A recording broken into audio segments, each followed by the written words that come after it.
Manatra ny araba ho antsika rehetra manaraka ny fahitalavitra TNTV amin'ity alina talata ity, ankasitrahana tombokilasy tombovavy ny fanaranao ity fahitalavitra ity ary andeha atolotra anao avy hatrany ireo vaovao nisongadina tamin'ity andro an'ity. Ny resaka politika aloha hatreto no mbola mafampana amin'izao fotoana izao, indrindra amin'ny fidirana ao anatin'ny fifidianana ka io indrindra no nanasan'ny TN News ny profesora Randriatseno Marcelin candidat laharana fahafito ary Andriamatoa Imbe Serge Jovial candidat laharana faha-enina amby roapolo izay samy vondrona ao anatin'ny fikambanan'ireo candidat tsy manaiky ny fisian'ireo lesika ao anatin'ny fifidianana ary ny mbola hidirana ao anatin'izany fifidianana izany. Aza dino andro fotoanantsika aoriana izao fampahalalam-baovao izao hiaraka amin'ireo candidat ho filoham-pirenena ireo. Fa rehefa andresaka izay politika izay hatrany isika dia kiondalana lehibe ho an'ny fiainam-pirenena ny fivoriam-be matapa-kevitra izay atao eny amin'ny CCI Vato ny alakamisy ho avy izao hoy ny candidat laharana faha-roapolo Joseph Martin Randriamampionina na Idadafara ity fivoriam-be ity izay hamafa ireo lesoka rehetra mpiseho anatin'ny fifidianana araka ny nambarany, lesoka izay antony lehibe mahatonga ny vahoaka malagasy izay tafalatsaka hatrany ao anatin'ny fahantrana. Horantsika ny fanazavana makasika izay. Rahantsika mahita zany ary hita tamin'ny aman-jery rehetra eny amin'ny réseaux sociaux fa misy lesoka be dia be mihitsy ny lesom-pifidianana. Izany hoe azo lazaina hoe any amin'ny 50 isan-jato mihitsy ny heureur. Misy raha misy olona 10 anatin'ny tokantrano iray dia betsaka ny hoe 2 na 3 ny tafiditra anaty lesom-pifidianana. Misy anefa ny olona ray misy soratra inefatra. Be dia be mihitsy zany le anomaly ary izay dia tena andiso be dia be zany ny tena safidim-bahoaka izay azo lazaina fa hitarika any amin'ny korontana. Dia hialana amin'izay korontana mety hiseho izay zany. Indrindra moa fa efa mafanafana tamin'ity dia anisany hoe tena mafana ny adin'ireo candidat. Ka raha ohatra ka mba misy fiabilité le liste électorale dia mba misena ny argument an'ireo mpifanandrina amin'ny ambolena korotana aorianan'ny fifidianana. Misy ny olona miteny hoe tsy aleo ve andeha ny fifidianana fa efa miandry ny vahoaka, efa tena tia azo filoha vaovao ny vahoaka, tsy aleo ve miaritra kely mba azahoana zavatra tsara toy izay raha sanatria ka vita le fifidianana dia hisy ady hatrano eto mandritry ny taona maro. Efa hitantsika nisy firenena 70 taona ny ady hatrano. Tsy aleo ve manao zavatra tsara isika. Io anie raha ohatra ka hatramin'ny voalohany seninina naiky révisena io mety ohatran'izay efa vita io zavatra io dia mety tsy niematra mihitsy le fifidianana. Raha ohatra moa tena voatery sy maintsy hiematra ny fifidianana noho ny révision liste électorale io, raha ataontsika miematra 2 volana na 2 volana, eny na 3 volana, tsy aleo ve miaritra kely 3 volana, na ataoko hoe enim-bolana aza, toy izay tsika ho potiky ny ady mandritry ny taona maro eto. Misy tenin'ny vazaha zay manao hoe reculer pour mieux sauter. Aleo mirecule kely makabahana mba ahafahantsika mandeha lavidavitra kokoa. Aoka ho tony isika sao dia mihazakazaka tratry ny miadana. Samy hafa zany ny précipitation sy ny hoe fihazakazana amin'ny normal. Ka aoka tsika sy précipité hoe hiazakazaka na fifidianana amin'ny 7 novembre amin'izao lisam-pifidianana zao efa misy bulletin précoché be dia be. Efa be dia be ny zavatra hitanay mbola tsy hoteneniko eto, mbola pire noho izany. Mbola pire noho izany. Na dia ny kara-pifidianana azy hatramin'izao mbola tsy voazara. Kara-pifidianana tsy fantatra hoe tena mifanaraka amin'ny isan'le mpifidy marina izay tokony ho 7 tapitrisa ve?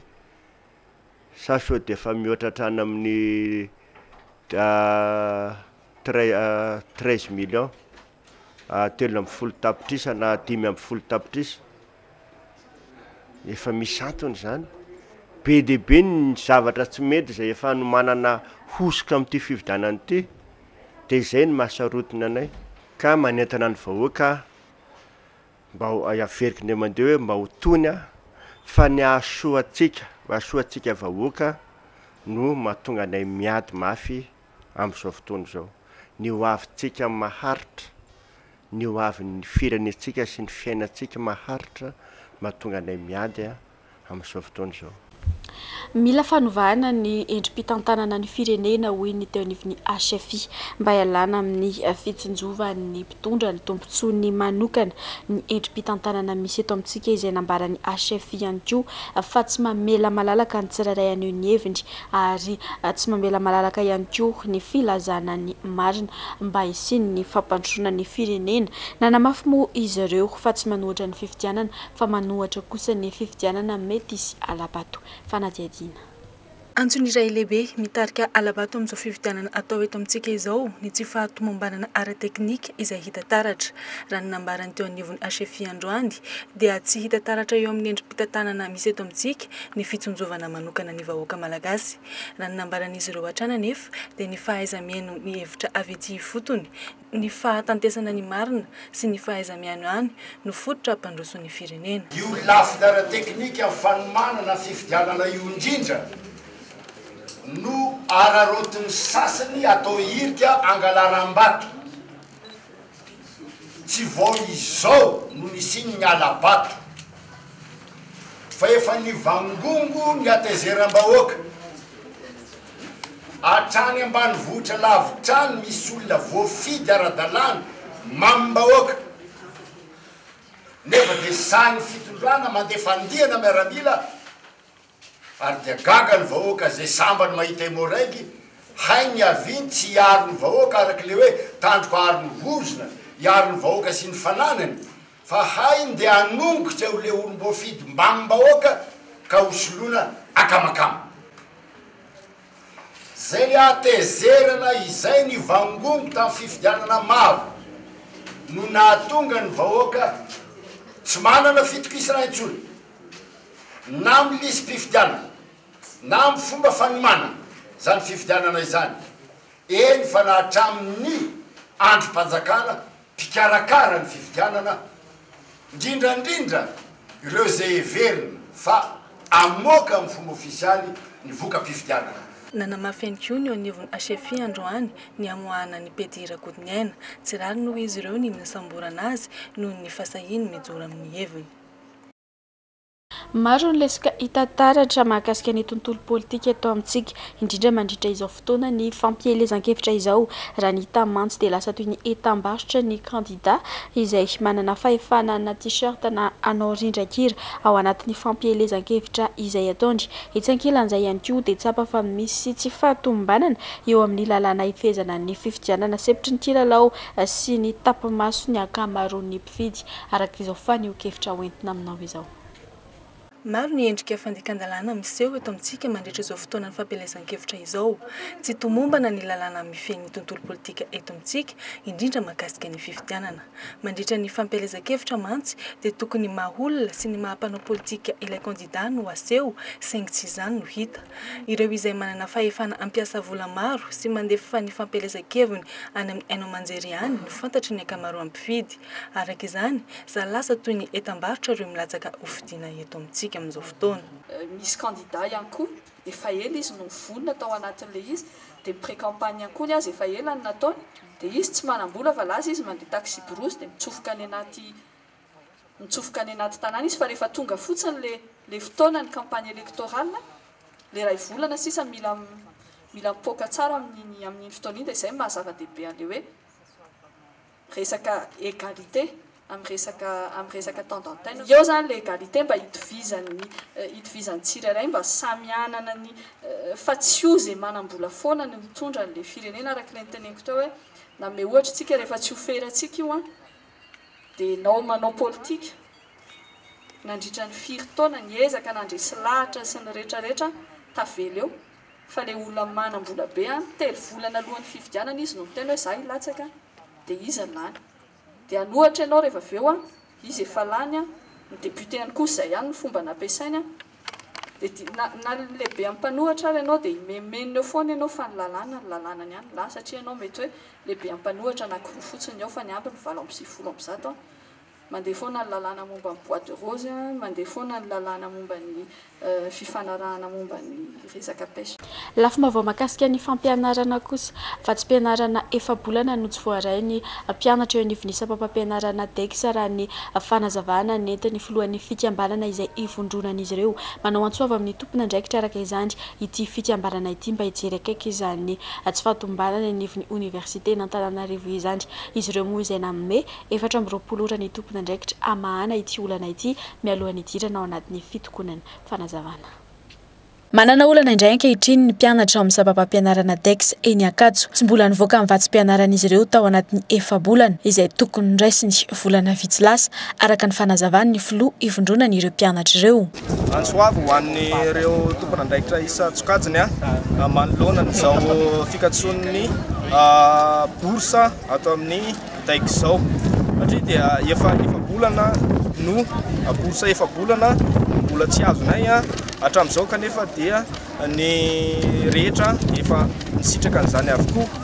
Mariana fa ny taom-pianarana dia efa ho tapitra afaka volana vitsivitsy kanefa vao ray volana ny boursa azonay mpianatra ka miantso andreo tompona ndraikitra isa-tsokajiny mba amoaka farak'izay aingana ny tetiandro amin'io fitsinjarana ny boursa io. Iroso amin'ny fitokonana moa ireo mpianatra ato amin'ny faculté DEX raha toka tsy mivoaka ao anatin'ny 420 ora io vatsim-pianarana io.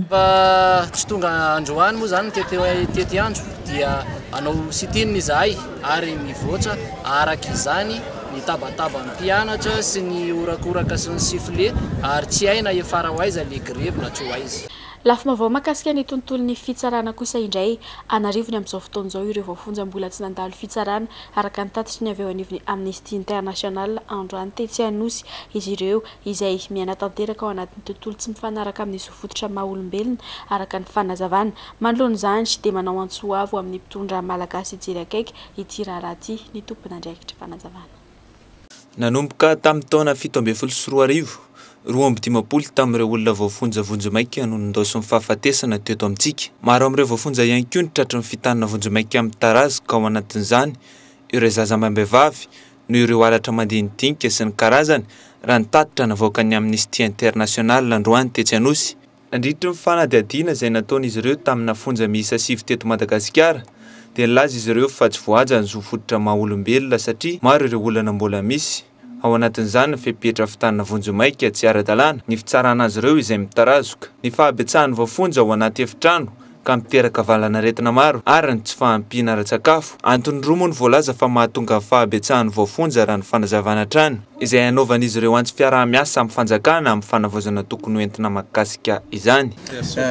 Zavatra anankiroa ny tena antony mahatonga ny atao hoe voafonja misavovona any anatin'ireny fonja ireny.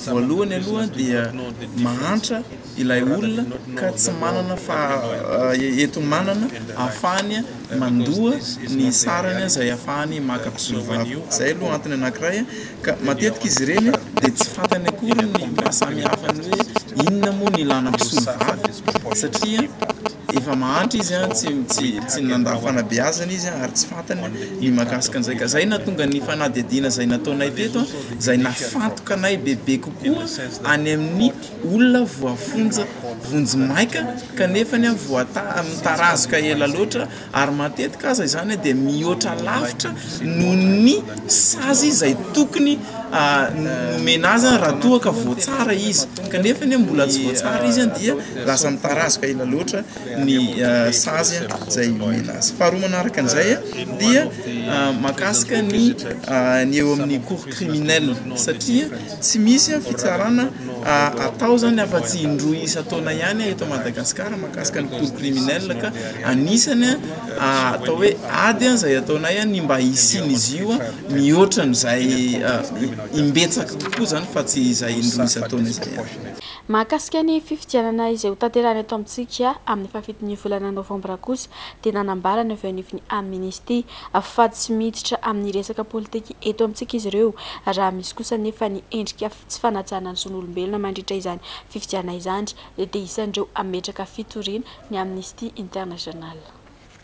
Madagascar, on respecte les droits de l'homme pendant l'élection, tous les candidats et toute la population entière et aussi les autorités de Madagascar. Pour nous, la priorité, c'est vraiment les droits de l'homme. Attendez, je vais voir si mon directeur veut répondre, mais dans tous les cas, Amnesty International sera là à chaque pas pour vérifier que justement les droits de l'homme sont respectés. Et on sera là aussi si des violations de droits de l'homme ont lieu malheureusement, comme nous avons vu par le passé. On sera là pour les dénoncer et pour appeler les autorités justement à respecter les droits humains de chaque individu. Donc il faut vraiment que ces élections se passent dans un contexte pacifique et qui respecte les droits de l'homme avant tout. La liberté d'expression, de manifestation pacifique. Lafim-baovao hafa tanteraka kosa indray efa miroso kelikely amin'ny fampiasana ny angovo azo avoaziny isika eto Madagasikara amin'izao fotoana izao manoloana izany indrindra dia nisy ny atrikasa nataon'ny ministeran'ny angovo sy ireo mpandraharaha maro tetsy Anosy tanjona amin'izany moa ny fanentanana ireo mpandraharaha hiroso amin'ny fametrahana herinaratra eny amin'ny faritra ambanivohitra indrindra amin'ny fampiasana ny angovo azo avoazina. Orinasa 420 amin'izao fotoana izao no manana fahazon-dalana mampiasa ny angovo azo avoazina eto amintsika. Efa maraina koa anefa izay efa mikasa hampiasa izany fa mbola manana fanahina raha nambarany avy ao ministeran'ny angovo. Manoloana izany indrindra dia nisy ny atrikasa izay nataony avy ao ministeran'ny angovo sy ireo mpiara-miombina antoka amin'ny androany tetsy Anosy. Tanjona tamin'izany ny fanentanana ireo orinasa sy mpandraharaha hiroso amin'ny fametrahana herinaratra eny ambanivohitra fa indrindra ny fampiasana ny angovo azo avoazina raha ny fanazavana. 24 reo ny opérateur zany efa ao anatin'ny sera amin'ny resaka électrification rano resako 24 reo fa mbola zay zany efa manana autorisation sy contrat reny zany efa misy koa maromaro efa be dia be mihitsy efa te hiditra zany zao mbola mamantatra tsara ny planification ny mamantatra tsara ny biby amandarana fa tsy hoe angamba dia rosokory zareo. So zany arak'ilay ambara teo hoe tena horesahana manokana ny secteur privé amin'ny resaka fametrahana an'ireny le hoe mini-grid surtout solaire zany dia misy fampiofana atao an' zareo ny lafin'ny ara-teknika, lafin'ny famatsiana ara-bola, ny lafin'ny lalàna rehetra zay no horesahana daholo. Dia ampahafantarina ny zareo zay eo kokoa resaka teknika tena ranoray fotsiny dia misy kokoa fitsidihana site zay efa manana an'ireo angovo ireo mba ampahafantarina sur terrain zany ny réalité. Ny tena tanjona tamin'ity atrikasa ity moa zany dia mba ahafahana mitona an'ireo secteur privé ireo tsy miakina mba hiroso bebe koa hirotsaka koa amin'ny fametrahana ny herinaratra eny ambanivohitra indrindra amin'ny lalan'ny pile ataontsika hoe angovo azo avoazina. Zay moa tena tanjona izy ity ary nampahafantarina azy daholo ny lalàna mifehy amin'izany sehatra izany ary indrindra koa ireo zaraina teto koa ireo traikefa fa ny enana teo aloha ary ny vina ao anatin'ny fotoana manaraka. Nomena fanofanana mandritry ny 5 andro ny toy ny papanao lalàna sy ny filohan'ny fitsarana amin'ny ambaratonga voalohany eto amintsika nanomboka omaly fanatsarana ny fitantanam-bola sy ny asa ataon'ny sapam-pitsarana ity no votoatin'izany fanofanana izany raha ny fanazavan'ny ministra fanazavana.